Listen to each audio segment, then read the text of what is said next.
The Uptown neighborhood of Chicago boasts one of the country's largest multicultural communities, made up of over 30 different ethnic groups. Yet its diverse residents are facing welfare, housing, and ethnic injustice. Low-income Caucasians who came from the South to seek work instead found deteriorating buildings, rising rent prices, and a broken social welfare system.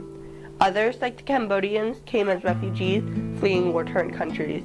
As victims of the Khmer Rouge's genocidal campaign, which led to the deaths of over 2 million people, or around 25% of the population, about 100,000 refugees migrated to America starting from the mid-70s. As they struggled to adjust to a new life in a strange country, they also struggled to heal from the trauma that war brought upon their homeland.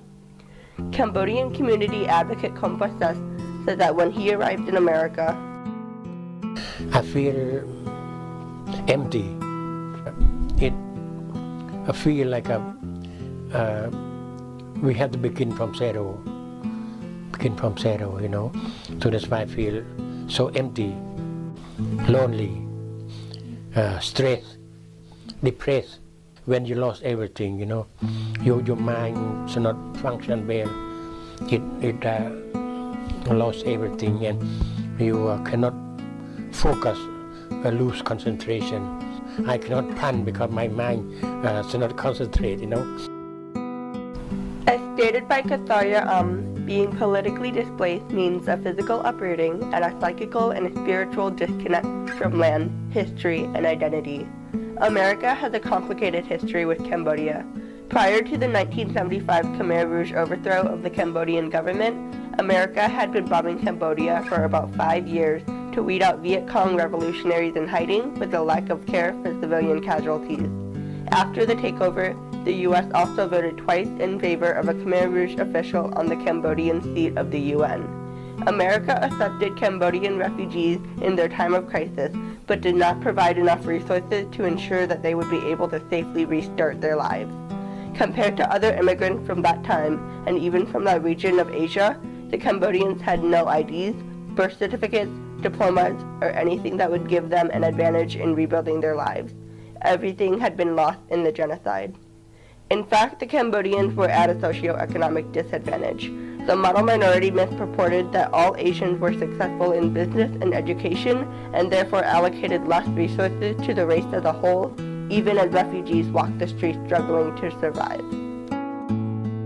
Model minority was a term coined to perpetuate white supremacy using Orientalist images of Asian communities to suppress Black and Latino voices, leaving minorities to fight against each other while those with the real power remained unbothered.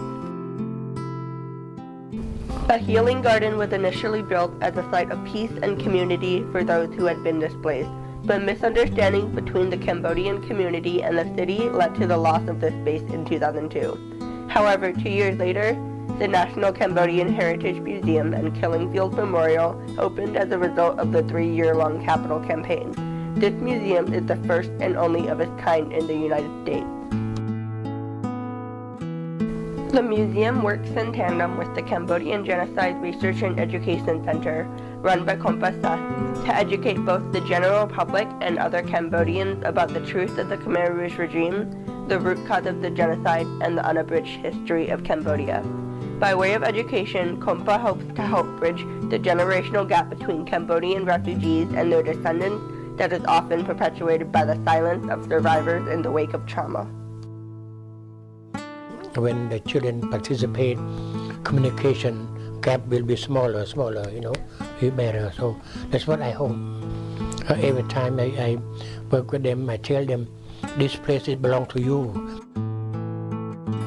Uptown is like a garden. Many different kinds of plants can grow here, but they all need the right amount of sunlight and water to thrive. It's time to give the residents of Uptown the resources they need to survive. Learn more about the Cambodian struggle in America and how Kompa has been working for over 40 years to end the suffering of the Cambodian people. Please visit his Facebook page, the website for the Cambodian Association of Illinois, the website for the National Cambodian American Organization, and visit the National Cambodian Heritage Museum. Let's acknowledge our history and work to better the future for refugees.